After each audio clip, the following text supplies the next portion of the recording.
রাধে রাধে, জয় জয় প্রয়াগরাজ মহাকুম্ভ মেলা কি।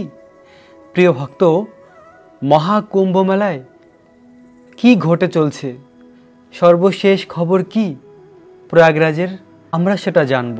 এর আগের ভিডিওতে আমরা জেনেছিলাম যে 32 জনের প্রাণহানি হয়েছে এবং প্রায় 150 থেকে 200 জন আহত হয়েছে।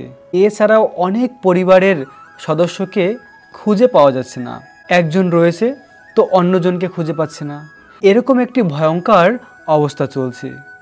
পরিবারের একজনকে খুঁজে না পেয়ে আর একজন পুরো মেলার সমস্ত ঘাটে ঘাটে খুঁজে বেড়াচ্ছে, কিন্তু তাও খুঁজে পায় না। আর তখনই সৃষ্টি হয় আতঙ্কের। এরকম অনেক পরিবার রয়েছে ঠিক এই মুহূর্তে।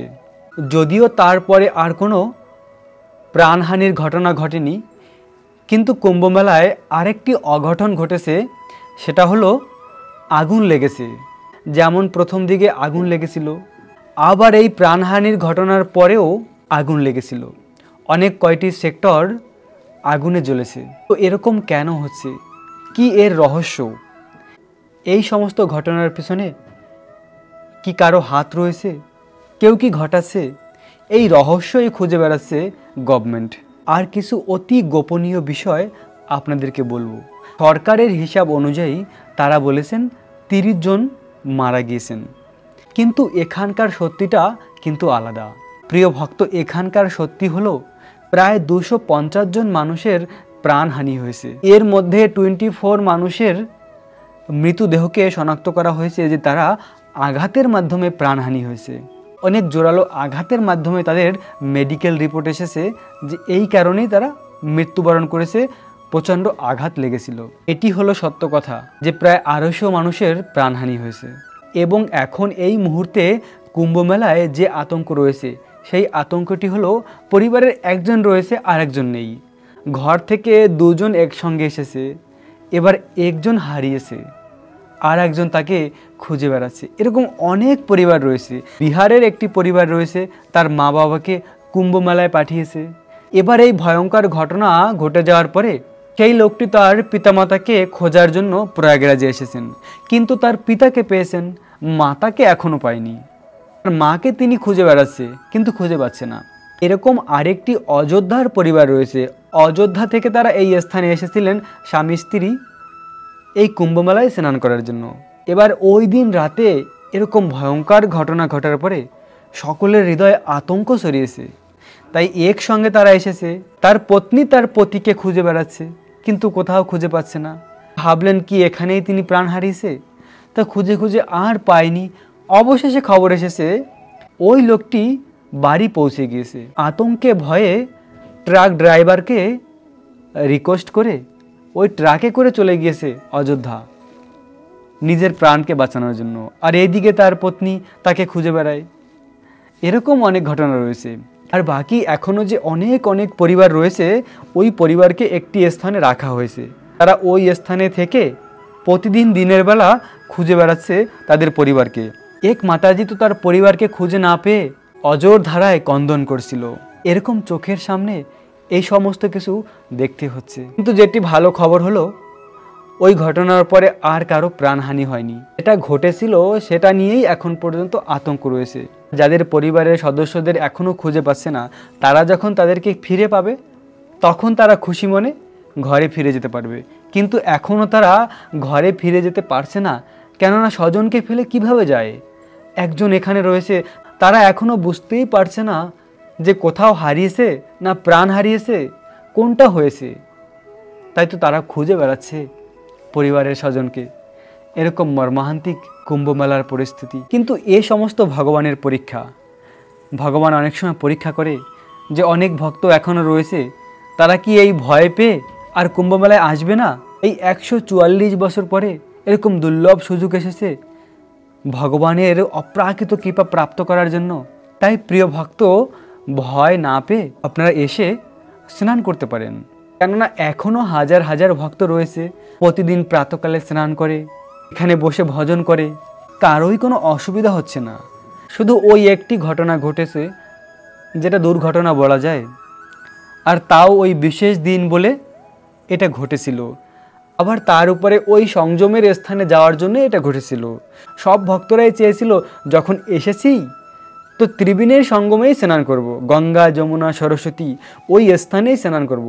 তাই সকলে ওই স্থানে ছুটেছে, তাই তো এই ঘটনা ঘটেছে। যেভাবে সরকার 41 ঘাট বানিয়ে রেখেছে, যদি সকলে আলাদা আলাদা করে স্নান করতেন তাহলে কিন্তু দুর্ঘটনা ঘটতই না। কিন্তু সবাই চেয়েছে ওই ত্রিবেণীতে যাওয়ার জন্য, তাই একসঙ্গে এক স্থানে হওয়ার কারণেই বাকি যারা ওখানে ঘুমিয়েছিল তাদের উপর দিয়ে যাওয়ার কারণে প্রাণ হারিয়েছে। অনেকে আবার আতঙ্কের মাধ্যমেও প্রাণ হারিয়েছে, যেমন হতাশ হয়ে যায় কিংবা কারো হার্টের সমস্যা, তো ওইভাবেও কারো প্রাণ হারিয়েছে। কিন্তু প্রিয় ভক্ত, এখন যারা কুম্ভ মেলায় আসছেন স্নান করার জন্য তারা কিন্তু খুব শান্তিতে স্নান করতে পারছেন, কেননা এখন অনেকটা ভিড় কম। আর ভক্তরা এসে একদম মেইন গঙ্গা যমুনা সরস্বতী ত্রিবেণী সঙ্গমেই স্নান করতে পারছে, কেননা ওই স্থানেও এখন বেশি একটা ভিড় নেই। তাই আপনারা চলে আসুন তাড়াতাড়ি, এসে এই মহাকুম্ভে স্নান করে জীবনকে ধন্য করুন। এখন খুব সুন্দর ব্যবস্থা রয়েছে। আর কুম্ভ মেলায় স্নান করার অপার মহিমা রয়েছে। বিষ্ণু পুরাণে বর্ণিত রয়েছে এই মহাকুম্ভের মহিমা, যে 1000 অশ্বমের যজ্ঞের ফল লাভ করা যায় এই প্রয়াগরাজে এসে স্নান করলে। 1000 বাষ্পেয় যজ্ঞের ফল লাভ করা যায় এবং 1,00,000 বার এই সমস্ত পৃথিবীকে ভ্রমণ করার ফল প্রাপ্ত হওয়া যায় কুম্ভ মেলায় প্রবেশ করার সঙ্গে সঙ্গে। এবং এই পবিত্র কুম্ভ মেলায় যদি কেউ একবার প্রবেশ করে, এখানে একটি পদে পদে অশ্বমের যজ্ঞের ফল পাওয়া যায়, প্রতি পদে পদে অশ্বমের যজ্ঞের ফল পাওয়া যায় এই কুম্ভ মেলায়। যদি কেউ এই কুম্ভ মেলায় এসে এই পবিত্র জলকে পান করে, এই জলে স্নান করে, তাহলে তিনি তার 7 কুলকে উদ্ধার করতে পারে। তার 7 কুল ভগবানের ধাম প্রাপ্ত হয় যদি এই পবিত্র স্থানের জলকে পান করে। কেননা প্রিয় ভক্ত, ঠিক এই সময় এই স্থানে এই জগতের সমস্ত তীর্থ বিরাজমান। শুধুমাত্র এই ভূমণ্ডলের নয়, এই জগতের বাইরে অন্য অন্য যে গ্রহলোক রয়েছে ওই স্থানেরও তীর্থরা এই প্রয়াগরাজে প্রবেশ করে। মৎস্য পুরাণে বর্ণিত রয়েছে যে 6,10,000 তীর্থ একসঙ্গে প্রভাবিত হচ্ছে এই সময় প্রয়াগরাজে। তাই তো প্রিয় ভক্ত, এই লাখো লোকের সঙ্গম একসঙ্গে হচ্ছে কি জন্য? কেননা ভক্তরা জানে এই প্রয়াগরাজের মহিমা, প্রয়াগরাজের অপার মহিমা। একসঙ্গে এই জগতের সমস্ত তীর্থ বিরাজমান, তাহলে ভেবে দেখুন কত মহিমা রয়েছে। মৎস্য পুরাণে আরও বর্ণিত রয়েছে, যদি কেউ 100 সহস্র গোদান করে তিনি যে ফল লাভ করবেন, মাঘ মাসে প্রয়াগরাজে এসে এই কুম্ভ মেলায় স্নান করলে সেই ফল অনায়াসে প্রাপ্ত হতে পারেন। মৎস্য পুরাণে আরও বর্ণিত রয়েছে যে প্রয়াগরাজে যদি কেউ একবার প্রবেশ করে তাহলে তিনি প্রতি পদে পদে অশ্বমের যজ্ঞের ফল লাভ করতে পারে। বৈদিক শাস্ত্রে বর্ণিত রয়েছে যে যদি কেউ 100 অশ্বমের যজ্ঞ সম্পন্ন করতে পারে তাহলে তিনি স্বর্গের রাজা ইন্দ্র হতে পারে। তো এই সমস্ত ভক্তরা যারা এই প্রয়াগরাজে এসেছেন, তাহলে কত অশ্বমের যজ্ঞ তাদের হয়েছে। সবাই খুব শান্তি মতন এখন স্নান করছেন। আপনারা সকলে এসে স্নান করে জীবনকে ধন্য করুন। আরেকটি বিশেষ সুখবর রয়েছে প্রিয় ভক্ত আপনাদের সকলের জন্য, অত্যন্ত সুখবর রয়েছে, আপনারা শুনেই আনন্দিত হয়ে যাবেন। যে সমস্ত ভক্তরা এই কুম্ভ মেলায় আসতে পারবেন না বা আসতে পারেননি, যাদের পক্ষে সম্ভব নয়, তাদের জন্য একটি দুর্লভ সুযোগ রয়েছে। আর সেই সুযোগটি খুব নিকটেই রয়েছে আমাদের, আর কয়েকদিন পরেই। প্রিয় ভক্ত, যারা এই কুম্ভ মেলায় আসতে পারেননি, কুম্ভ মেলায় আসার এই অপার মহিমা, এই সমস্ত ফল যারা প্রাপ্ত হতে পারেননি, তাদের জন্য বিশেষ সুযোগ রয়েছে ভৌমি একাদশী বা জয়া একাদশী। এই ভৌমি একাদশী 8 ফেব্রুয়ারি আপনারা পালন করে এই কুম্ভ মেলায় আসার ফল প্রাপ্ত হতে পারেন। কুম্ভ মেলায় এসে স্নান করার ইচ্ছা যাদের পূরণ হয়নি, এখানকার এই কুম্ভ মেলায় আসার ফল যারা প্রাপ্ত হতে পারেননি, তাদের জন্য বিশেষ সুযোগ রয়েছে ভৌমি একাদশী বা জয়া একাদশী। 8 ফেব্রুয়ারি আপনারা এই একাদশীর ব্রত পালন করে কুম্ভ মেলায় আসারও ফল প্রাপ্ত হতে পারেন। কেননা এই একাদশীর মহিমায় রয়েছে যে পৃথিবীর সমস্ত তীর্থে ভ্রমণ করা, সেই তীর্থস্থানে স্নান করার ফল প্রাপ্ত হওয়া যায় এই জয়া একাদশীর ব্রত পালন করার মাধ্যমে। জয়া একাদশীর আগের দিন 7 তারিখে নিরামিষ আহার গ্রহণ করবেন। 7ই ফেব্রুয়ারি নিরামিষ আহার গ্রহণ করবেন। 8 ফেব্রুয়ারি জয়া একাদশীর ব্রত পালন করবেন। নিষ্ঠা সহকারে শুধুমাত্র ফল আর জল আহার করে এই ব্রত পালন করুন। ব্রহ্ম মুহূর্তে ঘুম থেকে উঠে স্নান করে তুলসী মহারানীর পূজা করুন, তুলসী মহারানীকে পরিক্রমা করুন। এভাবে একাদশীর পুরো দিন কৃষ্ণ ভাবনামিত হয়ে অতিবাহিত করুন। আর একাদশীর দিন কোনো পবিত্র জলাশয় কিংবা গঙ্গা যমুনায় স্নান করুন।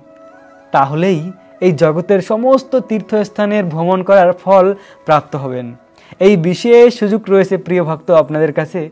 জয়া একাদশী, জয়া একাদশীর ব্রত পালন করুন আর এই কুম্ভ মেলায় আসার ফল ঘরে বসেই প্রাপ্ত করুন। রাখবেন নিজেদের অনেক যত্ন, থাকবেন কৃষ্ণ ভাবনাময়। রাধে রাধে।